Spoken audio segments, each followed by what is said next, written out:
ఏజెన్సీలో ఉన్న క్రియేటివ్ డైరెక్టర్కి నచ్చదు. బట్ ఫైనల్ కాల్ క్రియేటివ్ డైరెక్టర్ది. నీకు నచ్చినా నచ్చపోయినా బంద్ చేయాలి. I don't want to be in ఎంత కష్టపడ్డా పేరు అక్కడ వెళ్ళిపోతుంది. పేరు అక్కడ పేరు గురించి కాదు, బట్ ఒక్కోసారి కామన్ సెన్స్ లాజిక్కి అడ్డం పడేలాగా ఉంటాయి డెసిషన్స్. బట్ అలాంటప్పుడు కూడా మీరు you have to execute and give it to them according to how they want. After some time I didn't like it. So అది సంపాదన పరంగా చూసుకుంటే దేంట్లో ఎక్కువ ఉందండి? ఫిల్మ్స్లో ఉందా, యాడ్స్లో ఉందంటారు? టాప్ రేంజ్ చూసుకుంటే ఇట్ డిపెండ్స్ అండి. అడ్వర్టైజింగ్లో తక్కువ కష్టపడితే ఎక్కువ డబ్బులు వస్తాయి, సినిమాల్లో ఎక్కువ కష్టపడితే తక్కువ డబ్బులు వస్తాయి. అంతే ధైర్యం. మీ యాక్టింగ్ విషయానికి వస్తే you are a technically very strong director, దాంట్లో ఎటువంటి అనుమానం లేదు.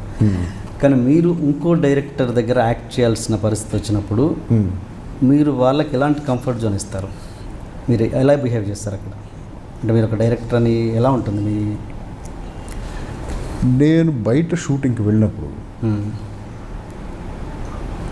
వెళ్ళగానే సీన్ పేపర్ అడుగుతాను, సీన్ చూసుకుంటాను, డైలాగ్ అర్థం చేసుకుంటాను, కామ్గా వెళ్ళి కుర్చీలో కూర్చుంటాను. నన్ను షార్ట్కి పిలిస్తే వెళ్ళి యాక్ట్ చేస్తాను, మళ్ళీ వెళ్ళా కుర్చీలో కూర్చుంటాను. ఇంతకు మించి నా ఇంటర్ఫియరెన్స్ కానీ నా ఇన్వాల్వ్మెంట్ కానీ ఏముండదు. I'm just an actor. Okay. And secondly that is a place where I relax. మెంటల్గా నాకు ఏ పని లేదు, ఆ డైరెక్టర్ చెప్పింది ఏదో చేయటం తప్ప నాకు వేరే పని లేదు. సో నేను డైరెక్ట్ చేసేటప్పుడు మిగతా ఆర్టిస్టులతో ఇంటరాక్ట్ అవటం, వాళ్ళతో ఫ్రెండ్షిప్లు చేయటం ఇది కుదరదు నాకు. కరెక్ట్. సో యాక్టింగ్కి వెళ్ళినప్పుడు then I have a chance to relax, enjoy with my co actors, ఫ్రెండ్షిప్లు ఇవన్నీ. అంతేగాని ఐ హార్డ్లీ గెట్ ఇన్వాల్వ్డ్ అసలు. నేను అంటే మీ సీన్లో చూసి ఏదైనా మీకు ఇంప్రవైజేషన్ అనిపించినవి చెప్పడం, సజెషన్స్ ఇవ్వడం అలాంటివి ఏమైనా జరుగుతాయా? చాలా రేర్గా సార్, చాలా రేర్గా. ఎప్పుడు చెప్తానంటే ఒకసారి చెప్పిందే మళ్ళీ చెప్తారు చూసారు, ఒక్కోసారి రిపీట్ అవుతూ ఉంటుంది వర్డ్ కానీ డైలాగ్ కానీ. ఎక్కడైనా రిపీట్ అయితే సార్ ఇది ఇక్కడ చెప్పాము మళ్ళీ ఇక్కడ చెప్తున్నాం, ఇది ఓకేనా అని అడుగుతున్నాను. అంటే మీరు స్ట్రాంగ్ అవ్వడం వల్ల, టెక్నికల్లీ స్ట్రాంగ్ అవ్వడం వల్ల చాలామంది నాకు తెలిసి మీరు కొంచెం గొప్ప డైరెక్టర్, టెక్నికల్ స్ట్రాంగ్ లేని డైరెక్టర్ దగ్గర కూడా మీరు చాలా పని చేశారు. అలాంటప్పుడు ఎలా ఫీల్ అవుతుంటారు? ఏం తీస్తున్నాడు రా బాబు అన్నట్టు. కొత్త డైరెక్టర్లు వచ్చి నన్ను అడుగుతారు, ఫస్ట్ టైం చేసే డైరెక్టర్లు, సార్ ఏంటి సార్ ఇది ఓకేనా అంటే, నాకు తెలీదమ్మా నీ మైండ్లో ఏముందో, ఎందుకంటే ఇప్పుడు నేను ఒకటి చెప్తే నువ్వు కన్ఫ్యూజ్ అవుతావు. కరెక్ట్. నువ్వు అనుకున్నది ఏదో ముందు తీసేసి, తప్పు అయితే తర్వాత మళ్ళీ రీషూట్ చేసుకుందాం అని చెప్పి అంతే చెప్పి. అంటే మీరు యాక్టర్గా సాటిస్ఫైడా సార్ ఇప్పటివరకు? ఏదో ఒక 2-3 వేషాలు తప్ప ఐఎమ్ నాట్ గాట్. ఎందుకంటే ఇప్పుడు ఇంతకుముందు తెలుగులో ఆథర్ బ్యాక్డ్ రోల్స్ రాసేవాళ్ళు. అంటే ఈ క్యారెక్టర్ ఇతనే వేయాలి అని చెప్పి అతన్ని మైండ్లో ఉంచుకొని క్యారెక్టర్స్ రాసేవాళ్ళు. ఇప్పుడు అలా ఎవరు రాయట్లేదు సార్. ఇప్పుడు ఒక క్యారెక్టర్ అనుకుంటున్నారు, ఎవరు దొరుకుతారో చూడమంటున్నారు. వీడి కాపితే వాడు, వీడి కాపితే వాడు, అంతే. కానీ ఇతను స్పెసిఫిక్గా వేయాలనే ఈ స్కీమ్ పోయింది.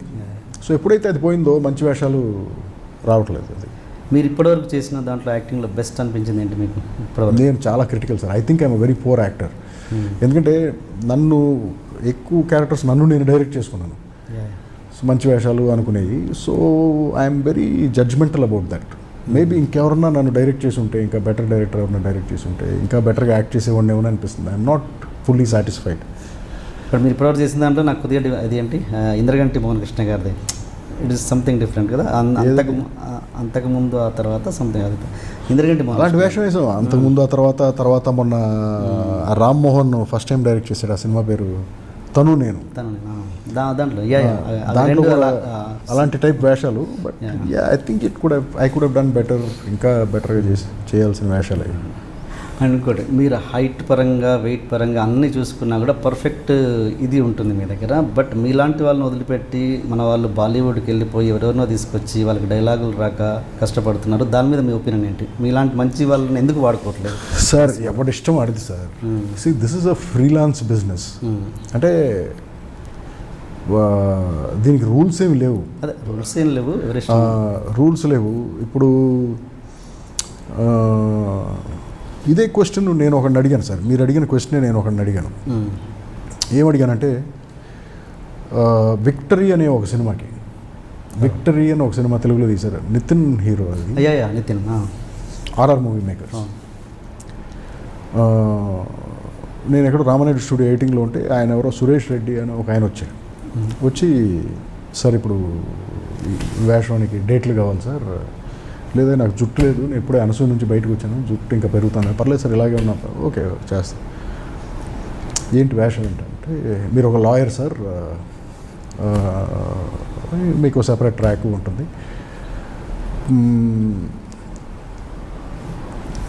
ఒక 10 days కావాలండి అన్నాడు. ఓకే చేద్దాం కదా, రెమ్యూనరేషన్ ఏంటి సార్ అంటే, సార్ ఇది కొంచెం అన్నాడు. సరే ఓకే అలాగే కన్సిడర్ చేద్దామా, వాట్ ఎవర్ ఇస్ రెమ్యూనరేషన్. నాకు ఫస్ట్ ఈ సినిమాలో నా కో ఆర్టిస్టులు ఎవరో చెప్పండి, అశుతోష్ రాణా అని ఒక క్యారెక్టర్ ఉన్నాడు, హిందీ అతను. ఓకే, ఆయనకి ఎంత ఇస్తున్నారు రెమ్యూనరేషన్, ఆయన ఎన్రోల్ చేస్తాడు, ఎంత ఇస్తున్నారు రెమ్యూనరేషన్, ఇది ఈ రేషియోలో ఇస్తున్నాం సార్, ఎంత ఇస్తున్నాం సార్. టోటల్గా ఆయనకి ఇచ్చే దాని మీద ₹1,00,000 నాకు ఎక్కువ ఉన్నాను. ఇప్పుడు ఆయన మెయిన్ విల్లో మీరు క్యారెక్టర్ ఆర్టిస్టు, మరి ఎందుకు సార్ అన్నారు. ఫస్ట్ అండ్ ఫార్మోస్ట్ నాకు తెలుగు వచ్చు, అశుతోష్ రాణాకి తెలుగు రాదు. 2, నా భుజాల దగ్గరికి వస్తాడు అతను, నా అంత హైట్ లేడు. 3, నా ఇంట్లో నేను ఉంటాను, బిజినెస్ క్లాస్లో ఢిల్లీ నుంచో బాంబే నుంచో నేను రాను ఇక్కడికి, నా మేకప్ మ్యాన్ రారు, నాకు అసలు మేకప్ మ్యాన్ లేడు, నాకు అసిస్టెంట్ లేడు, నా కారు నేను వేసుకొస్తాను, నాకు డ్రైవర్ భత్తా ఇవ్వక్కర్లేదు మీరు.